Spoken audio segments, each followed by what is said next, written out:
Hello guys, welcome to my channel Educate India. Here we start our topic kinetic energy of a rotating body. In the last chapter, in the last unit, last lecture, we are discuss about calculation of MI of solid sphere and spherical shell. So in this chapter, this all about we are discussing kinetic energy of a rotating body. So uh, so you well know about kinetic energy. In translatory motion, kinetic energy are defined as half mv square, where the m is the total mass of a body and v is a velocity or velocity of a body, or there is a half is constant and velocity का square is there. So this expression is comes from a from work done theorem. हमने theorem पढ़ी थी kinetic energy theorem और work energy theorem, उससे एक expression हमारे पास calculate होकर आया था. तो वो भी एक काइनेटिक एनर्जी थ्योरम थी. और यहाँ पे हम kinetic energy for a rotating body सीखेंगे. सो अगर हम किसी भी रिजिड बॉडी की बात करें तो रिजिड बॉडी के बारे में हमने बताया था what are rigid body. Rigid bodies are the bodies in which the particles are closely packed and have a distance shortage, मतलब उसके बीच की जो डिस्टेंस होगी वो एक कांस्टेंट डिस्टेंस होगी. कोई भी हम दो पार्टिकल लें, suppose that is a body are body and there is a multi of particles. So the distance between two particles are relatively very short accordingly. तो बहुत शॉर्ट है डिस्टेंस होती है और कांस्टेंट होती है ऑलमोस्ट. और इस पर अगर कोई फोर्स लगाते हैं तो ये कैसे बिहेव करता है, इसको हम रोटेट भी करा सकते हैं फोर्स के थ्रू, और रोटेट भी करा सकते हैं और इसमें एक लीनियर मोशन भी प्रोड्यूस कर सकते हैं इसके थ्रू. तो रोटेशन के दौरान क्या होगा, जो उसके पार्टिकल्स होंगे वो रोटेट होंगे तो उनके लिए उनकी एक अपनी वेलोसिटी होगी जिसको हम डिफाइन करा हमने, वो भी सीख लिया है. सो हम बात करें अगर लीनियर के लिए, तो लीनियर में इसका जो सेंटर ऑफ मास हम कैलकुलेट करेंगे. सेंटर ऑफ मास का लीनियर मोशन देख लेंगे तो इसके समेशन ऑफ मासेस के लिए इक्वल आ जाएगा वो. तो वो ऐसे निकाल लेते थे हम. यहाँ पे ए है ए आई और ये समेशन आर से लेके एन के लिए, तो वो फोर्स के लिए फॉर्मूला होता था ये. ओके, तो वो हमने सीख रखा है, सब सीख रखा है. सो अगर कोई रिजिड बॉडी परफॉर्म कर रही है ट्रांसलेटरी मोशन, तो देन इसकी kinetic energy depends upon its mass and velocity का square, that is half m v square, and that is kinetic energy in linear motion. तो के एल लिख लेते हैं इसको हम. So same as we are discussing about kinetic energy in rotating body, in rotating motion. So this mass पे depend है और ये यहाँ पे वेलोसिटी पे डिपेंड है. जब हम काइनेटिक रोटेशनल में बात करेंगे तो ये काइनेटिक एनर्जी डिपेंड किस में होगी, एक मास होगा जो कि हम कौन सा लेंगे, एंगुलर मास, मतलब कि एंगुलर मतलब एम आई होगा वहाँ पास, मोमेंट ऑफ इनर्शिया. तो ये मास क्या होता है, कैलकुलेशन ऑफ इनर्शिया होती है ना लीनियर में, लीनियर मोशन में कैलकुलेशन ऑफ इनर्शिया होती है. रोटेटिंग मोशन में ये एम आई में चेंज रहता है, मोमेंट ऑफ इनर्शिया. ठीक है. So as in linear motion the velocity transform as a angular motion में चेंज हो जाती है. जब हम लीनियर मोशन से एंगुलर मोशन की बात करेंगे तो वेलोसिटी का ट्रांसफॉर्मेशन होता है linear to angular motion. So velocity क्या होगी हमारे पास, सो वेलोसिटी जो होती है वी अगर से हम दिखा रहे हैं तो वो कैसे चेंज होगी एंगुलर मोशन में. ये इसके लिए रिलेशन भी हमने बताई है आपको, that is V equals to R omega. ये हमारे पास इसकी क्या था एक्सप्रेशंस भी, हमने काफ़ी क्वेश्चन इसके ऊपर भी काफ़ी जगह इसको अप्लाई भी किया था. ठीक है. और यहाँ पे एक्सीलरेशन की बात करें तो अगर लीनियर में ये लीनियर ये रोटेटिंग है, तो रोटेटिंग में क्या से अल्फ़ा से शो करते हैं. और इसके लिए हम एक्सप्रेशन क्या बताया था, दैट इज़ अगर हम यहाँ पे ये वेक्टर है, इसकी अगर हम मैग्नीट्यूड की बात करें तो that is alpha R, simple as. और क्या लिख सकते हैं इसको, आर क्रॉस अल्फ़ा. ठीक है. दैट इज़ ऐसी फोर्स जो होता था वो टॉर्क में, फोर्स जो होता था यहाँ पर क्या होता था, टॉर्क होता था. तो उसके लिए भी एक्सप्रेशन क्या निकल के आया था हमारे पास, एफ इक्वल्स टू, मैं आपको रिकॉल करा रहा हूँ ताकि आपको आसानी पड़ जाए. तो that is tau equals to R cross F. सही है. तो ये बोथ आर वेक्टर्स और इसकी डायरेक्शन कैसे, राइट हैंड रूल से हमें पता थी, वो मिल जाती है हमें, ठीक है। तो और क्या कुछ रहा इसके अंदर, कुछ नहीं रहा, ठीक। तो इनके बारे में मैंने आपको समझा रखा है, ये सारी टर्म जो भी हमने यहाँ पे यूज़ होने वाली हैं, तो ये टर्म वो हैं। अब इसका हम एक्सप्रेशन की बात करें तो सपोज़ कर लो, कंसिडर लो that is let's that are a rotating body। So ऐसे कुछ इसका कुछ ये है ऐसे करके, और यहाँ पे कुछ भी पार्टिकल्स हैं, हमने काफ़ी सारे पार्टिकल्स मान लिए। तो कोई भी एक पार्टिकल हमने m1 माना जो इसके अबाउट रोटेट कर रहा है, ऐसे कुछ रोटेट करेगा इसके अबाउट, कोई m1 पार्टिकल p, ठीक है। अभी पूरी बॉडी है, ये पूरी बॉडी है और रोटेट कर रही है about an axis that are let's about an axis और with velocity omega, angular velocity omega, और ये एक्सिस हमने कोई सी भी एक्सिस मान ली। सो इसको y और y डैश हम ले लेते हैं अपनी कन्वेंशन के लिए। सो इसकी एंगुलर वेलोसिटी क्या है, वो क्या है अपने पास, इसकी एंगुलर वेलोसिटी ओमेगा है, ठीक। और ये जो एक्सिस है पासिस थ्रू किसी एक ओ पॉइंट से पास हो रही है, ठीक। सो तो हमने यहाँ पे एक पार्टिकल दिखाया है, तो उसके m1 और उसका जो मोमेंटम होगा वो होगा p।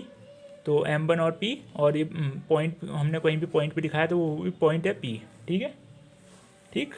और तो हम जो भी हमने बताया आपको वो हम नोट करते हैं। सो हम कह रहे हैं कंसीडर, इजी लैंग्वेज में लिख दो, consider a rigid body date आज रिजिड बॉडी आर, तो रिजिड बॉडी, तो बॉडी हैव ए मास, तो have a mass, so of mass m, okay. And और क्या है, रोटेट कर रही है, तो rotate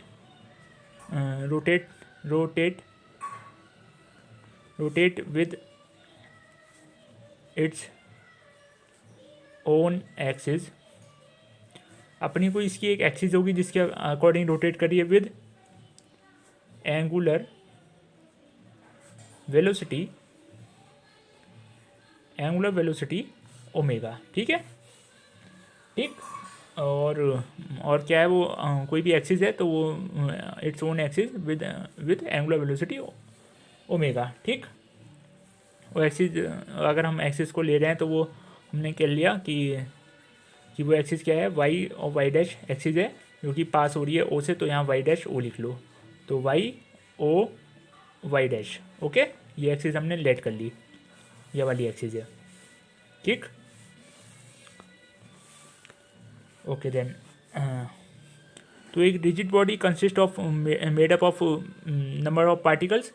so let us take the particles m1 और m2 और m3 एंड सो ऑन, ऐसे n तक होंगे, ठीक। n पार्टिकल्स से मिलके बनी है, हमने मानना है ऐसा, ठीक। कहीं मतलब नंबर्स ऑफ पार्टिकल्स हैं तो ये इन्फाइनाइट तक भी हो सकते हैं, अगर आप देखा जाए तो काफ़ी सारे पार्टिकल्स हैं। और इनकी अगर हम किसी एक मीन पोजीशन मतलब ओ पॉइंट से अगर इनकी रेडियस डिस्टेंस देखें तो वो ऐसे कुछ आएगी डिस्टेंस, ऐसे, ठीक। तो ये अगर R1 R2, तो ये क्या है अपने पास, इनके डिस्टेंसेज हैं फ्रॉम एक्सिस से डिस्टेंस है, एक्सिस मतलब जहाँ पे ओ पे मीट कर रही है, तो वहाँ से इसकी डिस्टेंसेस क्या है, R1 R2 R3 and so on, ठीक, ठीक है। तो क्या लिया हमने कि अगर कोई पार्टिकल अगर रोटेट कर रहा है तो अबाउट एन एक्सिस, तो उसकी जो लीनियर वेलोसिटी है वो तो चेंज होगी, लेकिन जो उसकी एंगुलर वेलोसिटी होगी वो सबकी पार्टिकल्स की सेम रहेगी।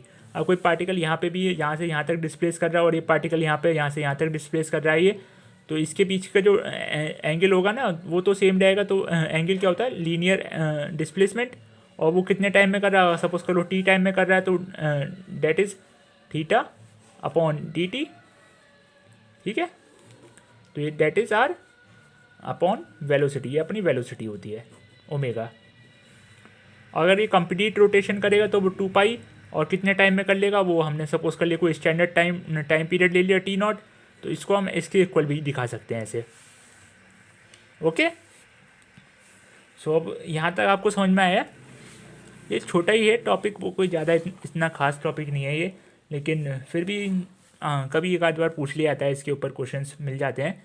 सो देन हम क्या कह सकते हैं यहाँ से, काइनेटिक एनर्जी का एक्सप्रेशन को हम एक्सप्रेशन के थ्रू हम क्या कह सकते हैं, that K of a whole body is, क्या लिख सकते हैं, E equals to half half, और फॉर अलग अलग पार्टिकल के लिए, अलग अलग पार्टिकल के लिए क्या लिखेंगे, M1 V1 का स्क्वायर और प्लस M2 V2 का स्क्वायर, ऐसी सोन हाफ, ऐसे आगे तक चलेगा। ठीक है, ठीक है। तो ये हमारे पास क्या है, एनर्जी है, मतलब ऑलमोस्ट काइनेटिक एनर्जी, तो के ही लिख लो इसको। ठीक है, तो यहाँ पे आपको हमने अभी पीछे बताया था, that is V equals to omega cross R, omega cross R होता है अपना V, और ये क्या है, वेक्टर नोटेशन में लिखा है। अगर हम इसको स्केलर नोटेशन में देखें तो हम क्या लिख सकते हैं, V equals to R omega, simple, मतलब आगे पीछे भी वेक्टर में, तो स्केलर में तो कैसे लिख लो, वेक्टर में लिखते हैं तो उसमें डायरेक्शन चेंज हो जाती है, तो ये अपने स्केलर फॉर्म में हो गया।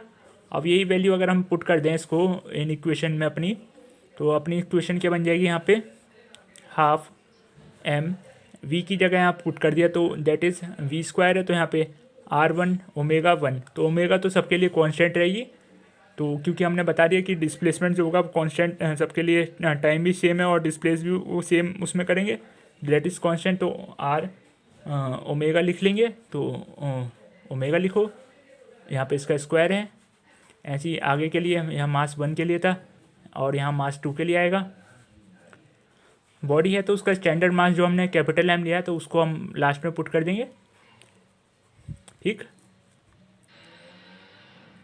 दैट इज़ R2 M इसका स्क्वायर, ऐसी सोन आगे के लिए, तो ये अपनी के ई है, या ई लिखो जैसी आपकी मर्जी है, एनर्जी को ई से दिखाते हैं, तो ये भी एक एनर्जी है, तो इसको हमने ई से भी दिखा सकते हैं, और के काइनेटिक एनर्जी भी लिख सकते हैं।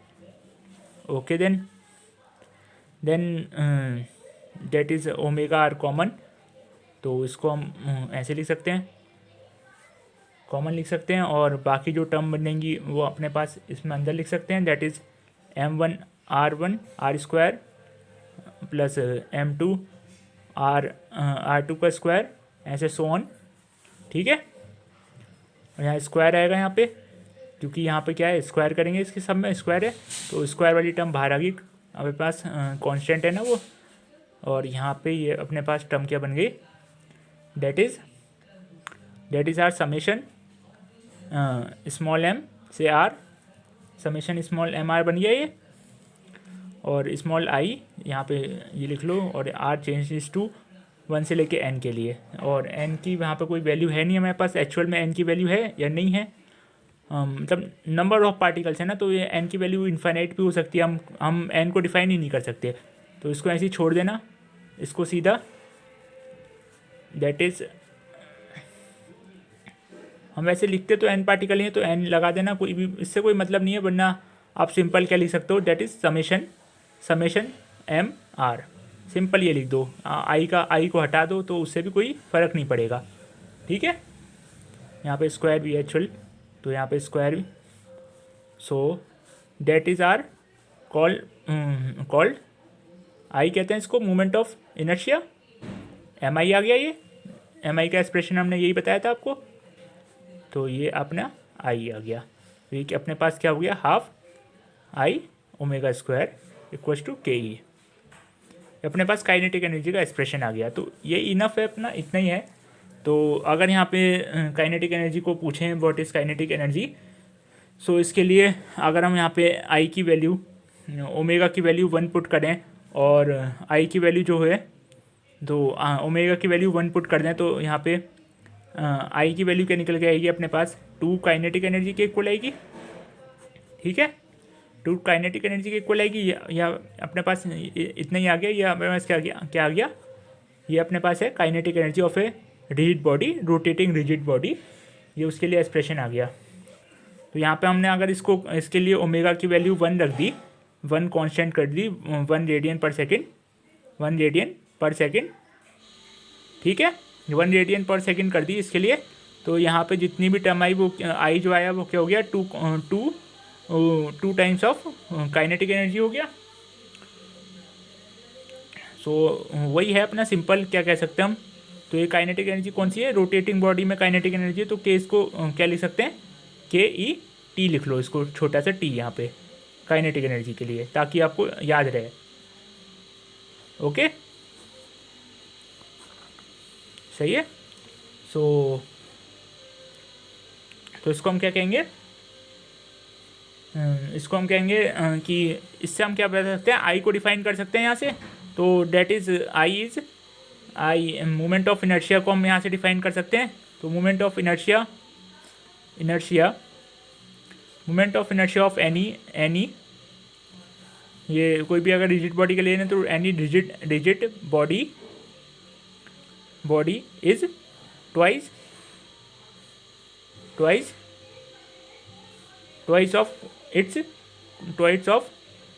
Of the kinetic energy of, ये काई की रोटेशन में, तो एम है ये रोटेशन में, तो यहाँ आर लिखो, kinetic energy of the body rotating, और यहाँ body rotating with unit velocity, angular velocity simple है। तो यहाँ पे इतना पार्ट हमारे पास समझ में आ गया, ठीक है नोट कर लो। ओके, सो हमने वो काइनेटिक एनर्जी का वो हमने एक्सप्रेशन को सॉल्व कर लिया। तो हम नेक्स्ट अपना टॉपिक लिखते हैं, सम इम्पॉर्टेंट क्वेश्चंस। तो हम कुछ इंपॉर्टेंट क्वेश्चन देखते हैं जो रिलेटेड हो अपने काइनेटिक एनर्जी और लास्ट जो भी हमने पढ़ा है उससे रिलेटेड कुछ इंपॉर्टेंट क्वेश्चंस हैं। सो हम उसके बारे में डिस्कस करते हैं। तो एक क्वेश्चन नोट करो, क्वेश्चन मैं अगर लिख देता हूँ फिर आपको चेक कर लेना। सो ये क्वेश्चन है, तो आप एक बार पढ़ लो, मैं आपको बताता हूँ। 2 point masses of 2 kg and 10 kg are connected by a wireless rod of length 1.2 centimeter. Then calculate MI of a system about the axis passes through the center of mass and perpendicular to the system. सो अगर हम let करें कि दो हमारे पास masses हैं, जिसका हमने एक मास सिलेक्ट कर लिया और एक मास सिलेक्ट कर लिया, उसके बीच में कनेक्टेड है विद सम रॉड, जिसका हमारे पास लेंथ कितनी दे रखी है, with some rod with a length 1.2 metre, और ये मास का हमारे पास क्या है, mass equals to 2 kg and that mass equals to 10 kg। M2 है ये, M2 equals to 10 kg। Okay, so ये क्वेश्चन हमारे पास अच्छा क्वेश्चन है, ऐसा क्वेश्चन दिख जाता है कई जगह। सो इसमें अगर हम देखें इसका सेंटर ऑफ मास निकालने की कोशिश करें, तो हम क्या करेंगे कि ऐसा पॉइंट देखेंगे जहाँ पे बैलेंस हो। तो बैलेंसिंग के लिए पॉइंट देखेंगे तो हम क्या कह सकते हैं, यहाँ पे अगर हम यहाँ पे तराजू बना दें ऐसे करके, कोई भी एक पॉइंट ले लें जो इस वाले उससे एज डिस्टेंस पे हो, हमने कह दिया कि यहाँ पे हम इस पॉइंट पे बैलेंस है, तो हम उस पॉइंट के लिए क्या कह सकते हैं, अगर हम लेट करें, let a distance x from mass m1, सही है। सो हम वहाँ से अगर हम इक्विलिब्रियम पोजीशन देखें तो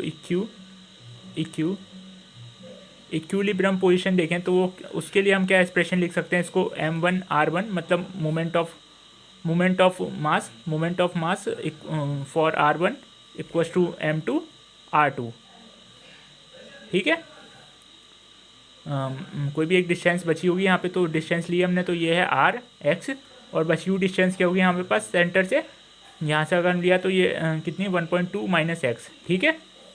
तो ये है अपना, अगर हम इसमें x की वैल्यू निकालना चाहें तो ये हो जाएगा m2 अपॉन m1, और यहाँ पे 1/2 माइनस एक्स, सही है। ये हमारे पास इक्विलिब्रियम की कंडीशन है। अगर यहाँ पे इक्विलिब्रियम हमें सेट करना है तो उसके लिए हमें ये कंडीशन दोनों के मोमेंट ऑफ मास इसको इक्वल करना पड़ेगा, तो उसके लिए कंडीशन है। तो हमने इसकी जो डिस्टेंस होगी यहाँ से लेके यहाँ तक की उसके उसके उसको इक्वल कर देंगे और यहाँ पे इसके मोमेंट ऑफ मास को इक्वल कर देंगे। यहाँ पे दोनों इक्वल आ जाएँ। एक्चुअल में होता क्या है, समेशन ऑफ इक्विलिब्रियम पोजीशन में समेशन ऑफ ये देखते हैं ना, समेशन ऑफ मोमेंट ऑफ मास का सम 0 हो जाता है। तो यहाँ पे दो मासेज हैं, तो यहाँ पे m1 और r1 equals to m2 r2। हमने क्या लिया, एक डिस्टेंस ये ले ली, तो बची हुई डिस्टेंस जो होगी वो तो क्या बचेगी 1.8 ये, तो ये था। तो ये हमने यहाँ डायरेक्ट लिख दिया। तो आपको थोड़ी सी अपनी इतनी फिजिक्स तो स्ट्रॉन्ग करनी पड़ेगी, कोई कंसेप्ट यूज़ हो रहा है तो कहाँ से वो इनबिल्ट हो रहा है, तो इतना तो आपको समझना पड़ेगा। सो अगर हम देखें यहाँ पे कि हमने क्या लिखा, हमने लिखा जो मास है वो कितना है, m जो है 2 kg था, और कैपिटल M की जो वैल्यू थी वो 10 kg है, और हमारे पास बची हुई डिस्टेंस इतनी है। तो यहाँ से अगर हम सॉल्व करेंगे तो डेट इज़ 12 और यहाँ पे -10 और ये 2x, and on solving it we can that x equals to 1 centimetre, 1 unit मतलब, ठीक है 1 मीटर आएगा ये, क्योंकि हमारे पास ये केजी में था और ये भी हमारे पास मीटर में था, तो 1 मीटर आएगा, ठीक है। और इसमें हमने क्या क्या इन्होंने हमारे पास क्या दे रखा है, 2 बॉडी कही है, उसका मैं अगर एक हमने क्या लिया, ये ऐसे करके ले लिया, और यहाँ पे ये है, और एक ये बॉडी है m2 m1, ठीक है। तो अगर हम इस पार्टिकल के लिए अबाउट इस एक्सिस के लिए, ये पार्टिकल अगर रोटेट कर रहा है इस एक्सिस के अबाउट, तो हम इसके लिए क्या निकल सकते हैं, mi लिख सकते हैं। तो हम mi दिखा देंगे इसके लिए, mi for mass 2 mass m2 के लिए। तो अगर हम m2 के लिए mi देखेंगे तो क्या आएगा, तो इसको मैं i2 लिख लूँ, i2 equals to that is, यहाँ से अगर हम डिस्टेंस देखेंगे तो क्या हमारे पास क्या निकल के आई, डेट इज़ 1/2 माइनस यहाँ पे 1 सेंटीमीटर है, क्योंकि x की वैल्यू 1 सेंटीमीटर आई थी, तो ये हमारे पास क्या डिस्टेंस आई अपनी, डेट इज़ 0.2 मीटर, ओके। सो यहाँ पे अगर हम एक्सप्रेशन में लगाएंगे तो किसी भी सर्कुलर मोशन के लिए हम क्या लिख सकते हैं, स्मॉल mr², ये होता है ना। तो यहाँ पे r की वैल्यू क्या रखेंगे, यहाँ पे 0.2 का स्क्वायर रहेगा, और मास कितना है 10। तो इसको सॉल्व करेंगे तो हमारे पास क्या आएगा, डेट r 0.04 और ये 10, सही है। तो 0.4 आंसर आया, 0.4। mi की यूनिट क्या होती है, mi की यूनिट होती है दैट इज़ मास के लिए हमारे पास किलोग्राम मीटर स्क्वायर, इसकी यूनिट हो गई। i2 निकला है। अगर हम i1 के लिए देखें तो mi फॉर मास, m2 के लिए देखें, m1 के लिए देखेंगे तो क्या लिख सकते हैं हम, i1 that is m1 r2 square. तो r2 यहाँ पे r1 का स्क्वायर है, यहाँ पे r2 कर लो, यहाँ पे m2 कर लो, और यहाँ पे 1 है ये। तो डेट इज़ r2 kg, और ये कितना x हमने लिया, तो x का स्क्वायर, और x की डिस्टेंस भी हमारे पास कितनी आई थी वो हम अभी पुट करेंगे। तो यहाँ पे 2 × x की डिस्टेंस हमारे पास कितनी बन के आई थी, 1 मीटर। तो 1 मीटर आई थी, तो यहाँ से हमारे पास क्या बन गया, 2 किलोग्राम मीटर पर सेकेंड स्क्वायर, ठीक है, ठीक है। और ये हमारे पास दोनों अलग अलग निकाल लिया, और हम इसको अगर ऐड कर लें तो टोटल mi हो जाएगा। तो जो टोटल आएगा दैट इज़ i1 आया है, तो दैट इज़ टोटल mi की इक्वल्स टू, इसको हम ऐसे लिख सकते हैं। तो ये हो जाएगा हमारे पास, इन दोनों को ऐड कर लेंगे 2 और इसको ऐड कर लेंगे, तो दैट इज़ 2.4 किलोग्राम मीटर पर सेकेंड स्क्वायर, ओके। समझ में आ गया आपके, ये टोटल mi आ गया। इसको अगर हम दूसरे उससे देखें तो हम कैसे कह सकते हैं, टोटल मास कितना है अपने पास, और टोटल डिस्टेंस यहाँ पे क्या थी, अगर हम रेगुलर बॉडी लेते तो यहाँ पे टोटल डिस्टेंस जो होती वो डिफरेंट क्या होती, सेम रहती, लेकिन यहाँ पे डिस्टेंस जो होती, जो रेडियस की डिस्टेंस थी वो अलग अलग थी, तो इसको हम अलग अलग से सॉल्व कर लेंगे, ठीक है, ओके। तो हम अब नेक्स्ट क्वेश्चन की साइड आते हैं अपना। तो मैं क्वेश्चन लिख लेता हूँ पहले। So guys this our question number 2। So यहाँ पे हम कैलकुलेट करना है kinetic energy for a rotating disc. Rotating circular disc के लिए हमें काइनेटिक एनर्जी बताना है, और सर्कुलर डिस्क का जो मास है वो कितना दे रखा है, 1 kg दे रखा है, और रेडियस जो दे रखी है 0.2 मीटर दे रखी है, ठीक है। और वो रोटेट कर रहा है अपनी एक्सिस के अलोंग रोटेट कर रहा है, ओन एक्सिस के अलोंग जो सेंटर से पास हो रही है, और परपेंडिकुलर है वो एक्सिस उससे, तो उसके अबाउट रोटेट कर रहा है। ठीक है, और यहाँ पे क्या दे रखा है हमारे पास 30 पर सेकेंड, क्या दे रखा है रिवॉल्यूशन का, वो दे रखा है 30/पाई, मतलब 30/पाई RPM दे रखा है। ये यहाँ मिनट्स में दे रखा है, तो इसको हम कन्वर्ट कर लेंगे अपने अकॉर्डिंगली। सो ये एक्चुअल होती क्या है, ये क्या है, वेलोसिटी फ्रिक्वेंसी होती है ये। तो इसको हम अकॉर्डिंगली क्या कन्वर्ट कर लेंगे, तो यहाँ पे हम क्या क्या कर लेंगे, रिवॉल्यूशन पर सेकंड में चेंज करेंगे, तो यहाँ पे हम किससे मल्टीप्लाई कर लेंगे, अपने 60 से मल्टीप्लाई कर लेंगे। तो डैट इज़ 60 से अगर हम इसको डिवाइड कर लेंगे, यहाँ मिनट्स में है, तो अगर हम इसको 60 से डिवाइड कर लेंगे तो हमारे पास क्या मिल जाएगा, सेकंड्स में मिल जाएगा ये। ठीक है, ठीक है,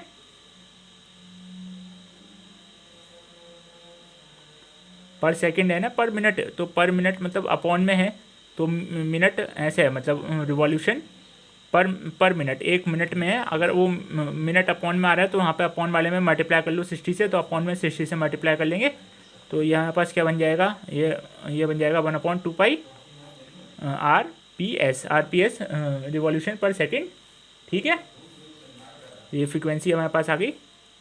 और आपको पता होगा दैट इज़ ओमेगा जो होता है, omega equals to 2 pi 1/T होता है, और टी क्यू 1/T हमारे पास क्या होता है, 1/T equals to that our frequency. इसको हम ऐसे दिखा सकते हैं, ऐसे ये अपनी फ्रिक्वेंसी होती है, तो यहाँ पे हम लगा सकते हैं डेट इज़ अपनी फ्रिक्वेंसी के लिए।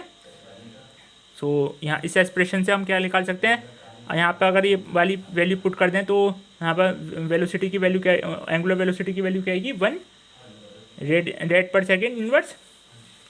ओके, और अगर हमने इसमें पूछा क्या है, इसने क्या क्या पूछा है आपको, एक बार क्वेश्चन को एक बार ध्यान से पढ़ो। इन्होंने क्या पूछा है, काइनेटिक एनर्जी पूछी है, और काइनेटिक एनर्जी के लिए अभी हमने पीछे जो सॉल्यूशन किया था उसमें काइनेटिक एनर्जी किसी बॉडी के लिए हमने क्या एक्सप्रेशन निकाला था, that is kinetic energy equal to ½ I⍵²। यही अपने पास एक्सप्रेशन था, तो हमें क्या पता होना चाहिए, इसके लिए आई पता होना चाहिए, तो आई किसके अकॉर्डिंग पता होना चाहिए, परपेंडिकुलर के लिए पता होना चाहिए, तो यहाँ पे आई पी पता होना चाहिए। तो हमने जो एक्सप्रेशंस को हमने लास्ट वाले टर्म्स में, जो लास्ट टर्म हमने लेक्चर्स किए थे, उसके अंदर एक क्या था, डिस्क है ना, तो सॉलिड सर्कुलर डिस्क के लिए हमने क्या निकाला था, सर्कुलर डिस्क के लिए हमने जो परपेंडिकुलर के लिए निकाला था, मतलब ऐसे कुछ था, तो उसके लिए जब हम देखेंगे ये कोई एक्सिस है, इसके अकॉर्डिंग ये मूव कर रहा है, तो इसके लिए अगर हम देखेंगे तो क्या निकल के आया था अपने पास, ½ M r² आया था। ओके, ओके, तो सो ½ M r² आया था। ठीक है, तो M भी पता है, R भी पता है, तो उसके लिए हम निकाल सकते हैं, तो IP कितना आ जाएगा यहाँ पे, हाफ, मास कितना हमारे पास 1 kg दे रखा है, और R कितना दे रखा है 0.2, इसका स्क्वायर कर देंगे, तो ऑल टर्म्स आर बिकम्स, यहाँ पे स्क्वायर इससे कैंसिल होगा, तो ये 0.04, 4 की जगह क्या हो जाएगा, 2 हो जाएगा, तो 2 लिख देते हैं, क्योंकि कैंसिल हो जाएगा 2 से, तो 2 बचेगा। तो आई की वैल्यू क्या होती है, किलोग्राम मीटर स्क्वायर, तो ये IP आ गया अपने पास। अब काइनेटिक एनर्जी की एक्सप्रेशन से इसको लगा देंगे, तो that is rotational kinetic energy की बात करें तो रोटेशनल KE, तो that is our KE equals to ½ I⍵², तो डेट इज़ ओमेगा की वैल्यू हमारे पास अभी निकाली, और आई की अभी हमने ये निकाल दी ऊपर 0.02, और ओमेगा की हमने क्या वैल्यू निकाली थी, हमारे पास आई थी 1, उसका स्क्वायर कर देंगे तो उसका सेम हो जाएगा, तो डेट इज़ आर 0.01 जूल। सही है, एनर्जी क्या होती है, जूल में होती है। तो यहाँ पर ये एक्सप्रेशन हो गया कंप्लीट। अब नेक्स्ट क्वेश्चन देखते हैं अपना। ये भी सारे जितने भी क्वेश्चन हो रहे हैं सारे इंपॉर्टेंट क्वेश्चन है। सो नेक्स्ट क्वेश्चन में क्या है, ये वाला क्वेश्चन तो ज़्यादा इंपॉर्टेंट है, इसको आप क्या कर लो, एक अलग से नोट कर लो। ये क्वेश्चन है अपना, energy of 484 joule is spent in increasing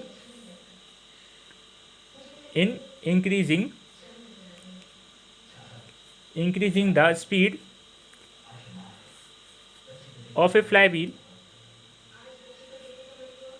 wheel from from 60 RPM to 360 RPM। ठीक है, तो अब हमें क्या फाइंड आउट करना है, फाइंड द एम आई बताना है अलोंग इट्स सेंटर से जो एम आई है उसका वो कैलकुलेट करना है। तो एक क्वेश्चन इंपॉर्टेंट है। तो हमने फ्लाई व्हील का यहीं पे इंट्रोडक्शन देते हैं आपको कि फ्लाई व्हील क्या होता है, एक थिक रिंग टाइप स्ट्रक्चर होता है। तो इसको अगर हम क्या है, थिक सिलेंडर टाइप होता है ये। तो ऐसा अगर हम ऐसे बनाते हैं इसको, ऐसे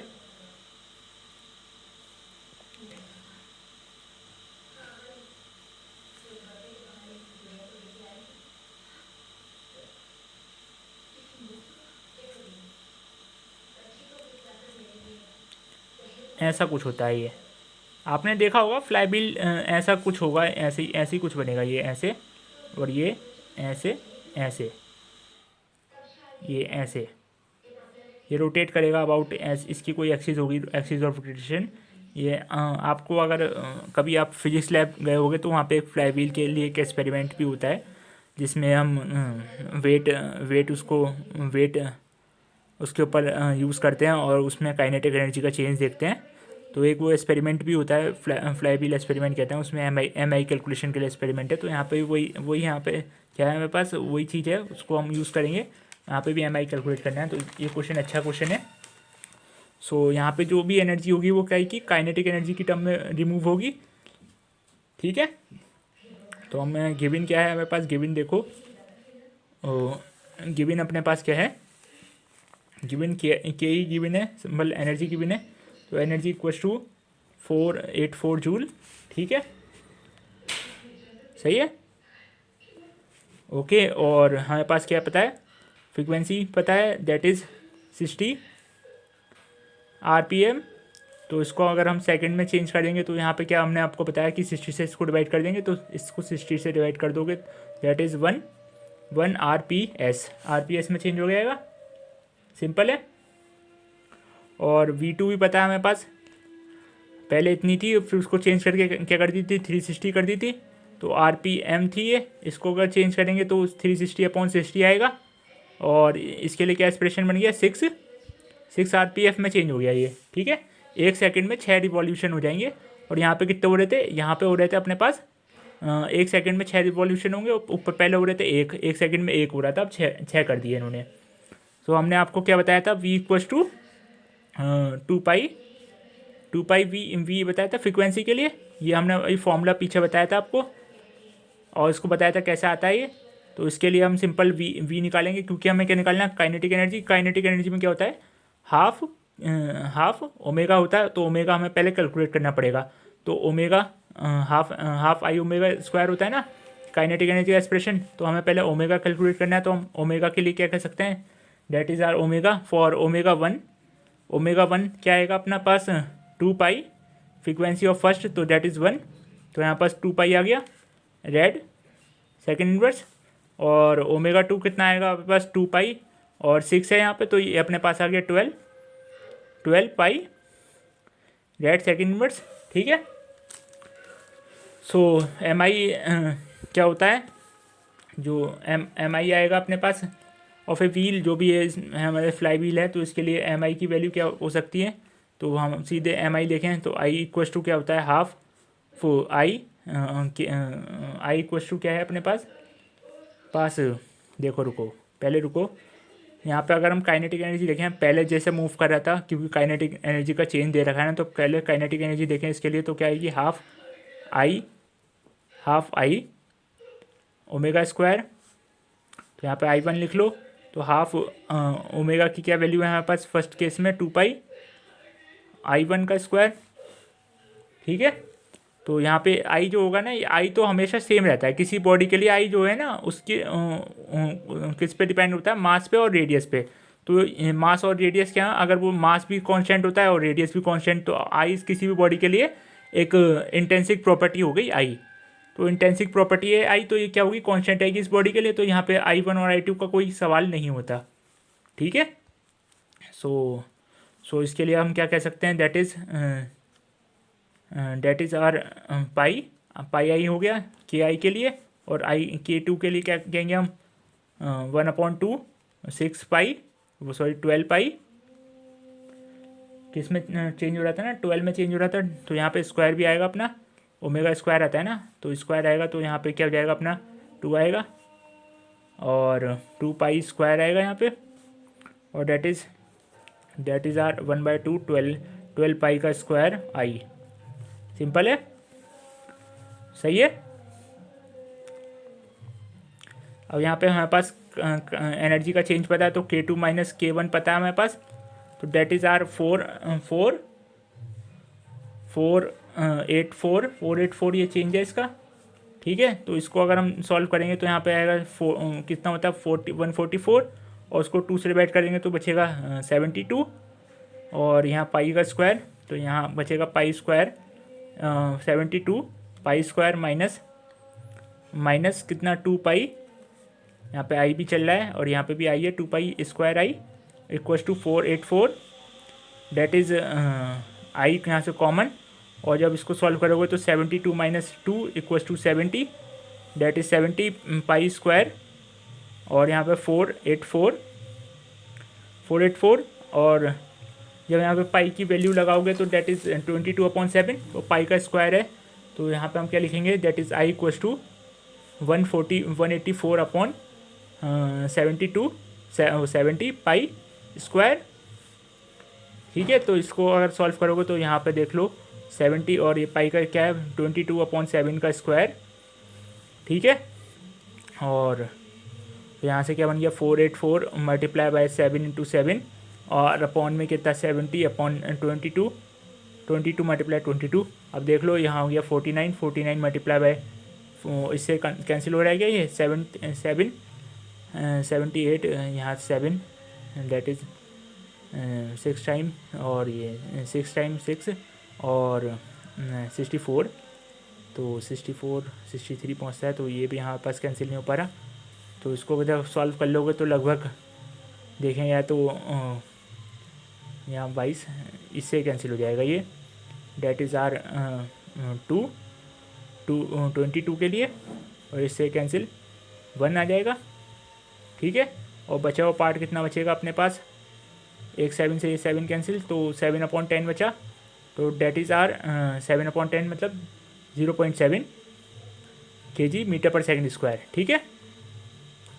तो ये अपने पास आई की वैल्यू आ गई। तो ये भी क्वेश्चन अच्छा था, हाँ अच्छा क्वेश्चन था ये, ऐसे क्वेश्चन पूछ लिए जाते हैं। अभी एक और इम्पोर्टेंट क्वेश्चन देखते हैं, फिर अपना लेक्चर एंड करते हैं। सो मैं क्वेश्चन को आपको बताता हूँ। एक क्वेश्चन ये मैंने एक शीट बनाई है, तो उसके अकॉर्डिंग हम सॉल्व कर रहे हैं। तो ये सारे इम्पोर्टेंट क्वेश्चन की शीट है, that is a matter a metre scale A B. चलो मैं क्वेश्चन लिख लेता हूँ। So guys that's our question. So according to question that a meter scale AB is held vertically with one end A on a floor and is then allowed to fall। तो कोई भी एक vertical scale अगर हम देखें तो वो कुछ इस तरीके से होगा, ऐसे, ठीक। तो एक वर्टिकल स्केल हमारे पास ये है, और इसको अलाउ करा हमने गिराने के लिए, तो वो कुछ ऐसे करके गिरेगा। हमने सपोज करा इसको गिराया तो वो कुछ ऐसे कुछ गिरेगा, है ओके विद इट्स।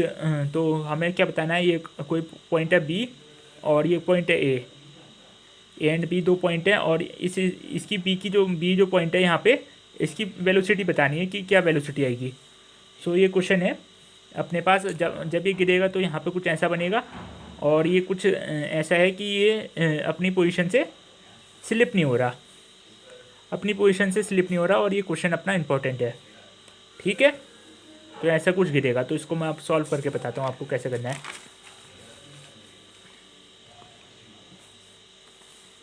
सपोज़ कर लो अगर कोई भी एक बॉडी, अगर ये हमने माना कि एक रॉड है, और ये किसी भी एक पॉइंट ए है और ए पॉइंट बी है, और ये ऐसे करके किसी एक उस पर रखी हुई है, ठीक है, ठीक ठीक है।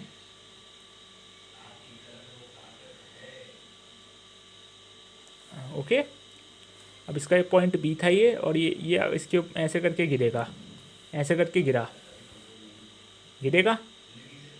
सही है, ऐसा कुछ गिरेगा ये यहाँ पहुँच गया।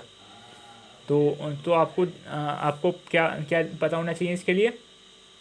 तो यहाँ पे अगर जब ये मूव करेगा, यहाँ से गिरना स्टार्ट करेगा, तो यहाँ पे इसके पास कुछ पोटेंशियल होगा, और यहाँ पे क्या हो जाएगा, वो काइनेटिक एनर्जी में चेंज होगा।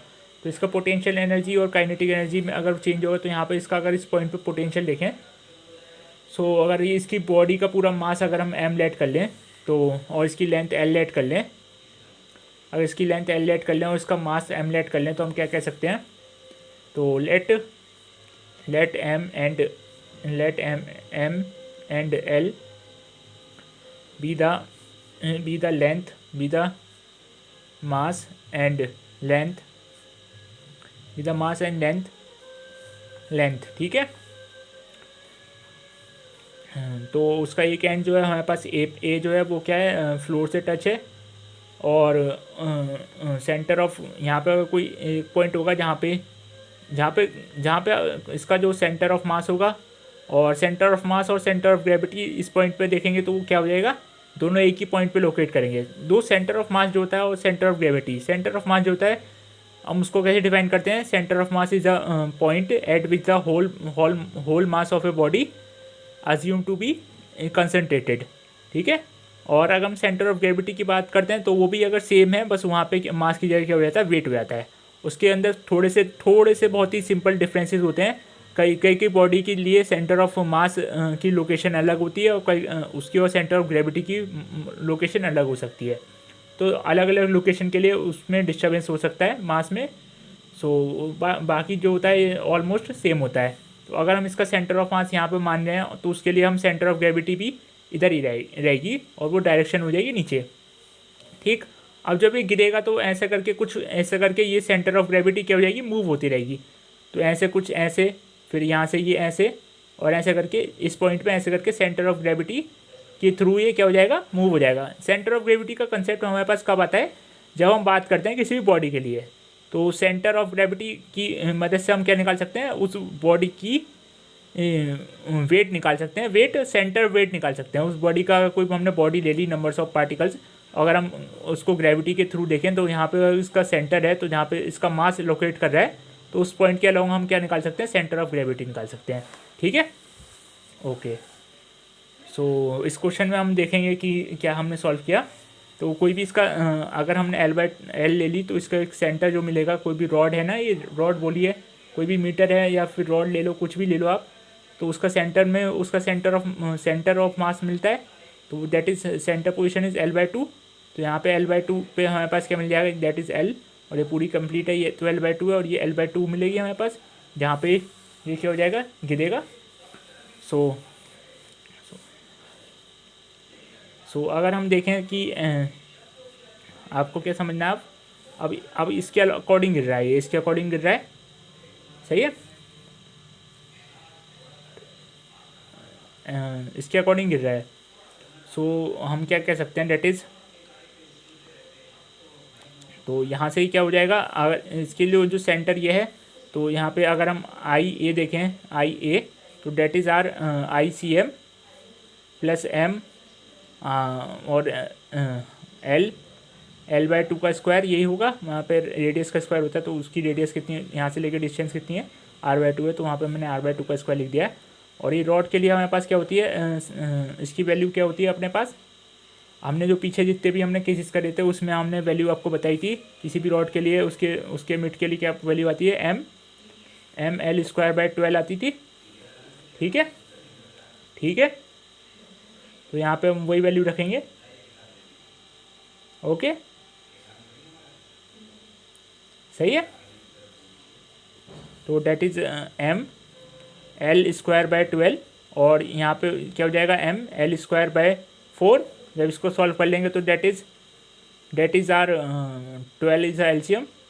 सो यहाँ पे ML² और यहाँ पे 3ML², और इसको जब सॉल्व करोगे तो 3M, यहाँ पर आएगा 4 4ml² अपॉन 12 और ये बन जाएगा ml²/3। ठीक है, ml²/3 क्या हो गया, IA बन गया। इसको हमने निकाल लिया। हमें क्या निकालना है यहाँ पे, क्या गिवन है हमारे पास, अपने पास अगर हम यहाँ से क्या देखें, इसको अगर हम पोटेंशियल में देखें तो यहाँ पे हमारे पास क्या गिवन है अपने पास, इसको अगर हम इसका पोटेंशियल देखें तो हमारे पास क्या होगा, वो mg होगा इसका पोटेंशियल। तो उसके अंदर mg होगा पोटेंशियल, और बी का देख रहे हैं तो वो इसका सेंटर्स का देख रहे हैं तो mg और क्या होता है mgh होता है ना, तो mgh की जगह क्या आएगा L/2।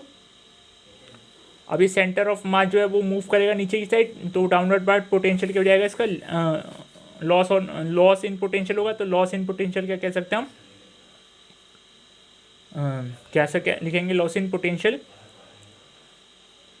पोटेंशियल में लॉस कितना लिख सकते हैं हम, डेट इज mg, इससे ज़्यादा तो लॉस हो ही नहीं सकता, mg L/2।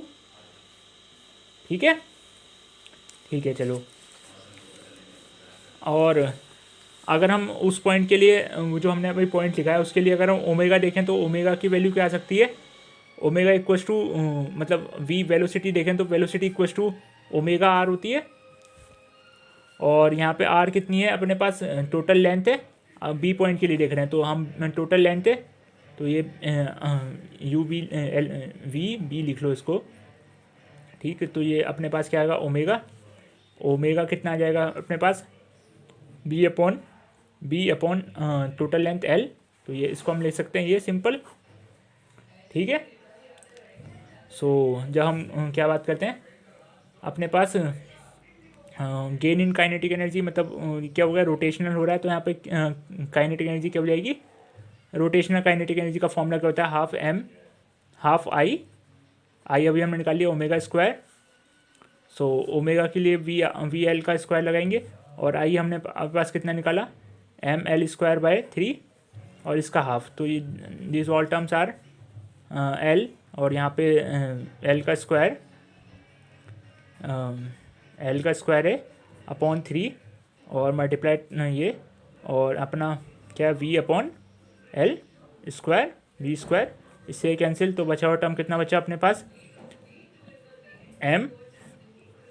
mv²/6। ठीक है,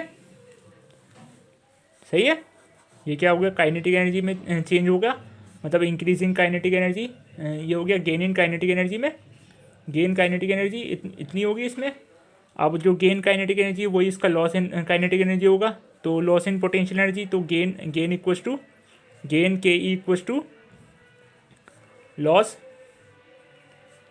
potential, loss in P potential energy, that is mv²/r, और हेयर दी mg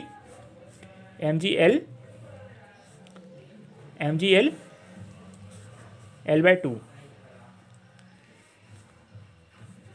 सो सही है। तो यहाँ पे क्या लिख सकते हैं हम, m से m cancel and v² equals to that is, इससे कैंसिल तो ये 3, और यहाँ पे 3 ऐसा आ गया इधर की साइड, तो gl, और here that is here comes under root, ये आ गया, v की वैल्यू ये आ गई। सही है, ओके, सही है, समझ में आया। I think so it is clear to all. ठीक है, सो लिख सकते हैं हम इसको ऐसा। अगर यहाँ पे L की वैल्यू अगर हम ले लें, इसके लिए 1 ले लें, तो यहाँ पे क्या जाएगी, v की वैल्यू क्या जाएगी, v की वैल्यू अगर हम L की वैल्यू 1 ले लें तो यहाँ पे 3g का अंडर रूट आ जाएगा, और 3 इंटू g की वैल्यू कितनी 9.8 होती है, उसका अंडर रूट करोगे तो ऑलमोस्ट क्या हो जाएगा, 3 बाहर ले लो और 3√3 ऑलमोस्ट इससे अप्रॉक्स वैल्यू आएगी। तो उसको अप्रॉक्स निकालने के लिए 3√3 की वैल्यू क्या होती है, 1.7 अप्रॉक्स होती है, 1.72 होती है इसकी √3 की वैल्यू, और उसको 3 से मल्टीप्लाई कर देंगे तो दैट इज़ 1.72, और इससे 3 से मल्टीप्लाई करेंगे तो दैट इज़ आर 6 और 7 3 कितने 21, तो 1 यहाँ पे 2 यहाँ पे और 3 इंटू 5, तो 1.5 1.16। तो ये ऑलमोस्ट ये वैल्यू आ पास, ये अपने पास ऑलमोस्ट इतनी वैल्यू आ पाएगी। तो हम क्या लिख सकते हैं 1.16 मीटर पर सेकेंड। ये इंपॉर्टेंट क्वेश्चन था, इसको एक बार देख लोगे तो आपको समझ में आ जाएगा। इसके अंदर क्या क्या करा हमने, ये अपनी फिगर देखो, ये पॉइंट हमारे पास बी है, इस बी को ऐसा करके ये मूव करेगा, ये हमने कैसे करके लिया और गिरने लगा ऐसे।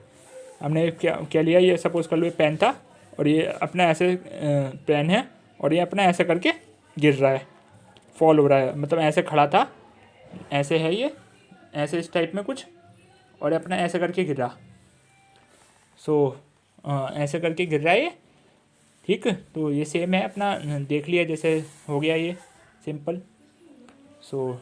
तो हम यहीं एंड करते हैं। वैसे 2-3 क्वेश्चन और इम्पोर्टेंट थे, तो हम वो अगले टॉपिक में देख लेंगे। बाकी हम इसकी कोई एक सीरीज़ बना देंगे, तो उसमें हम सॉल्व करेंगे सारे इम्पोर्टेंट क्वेश्चंस के लिए।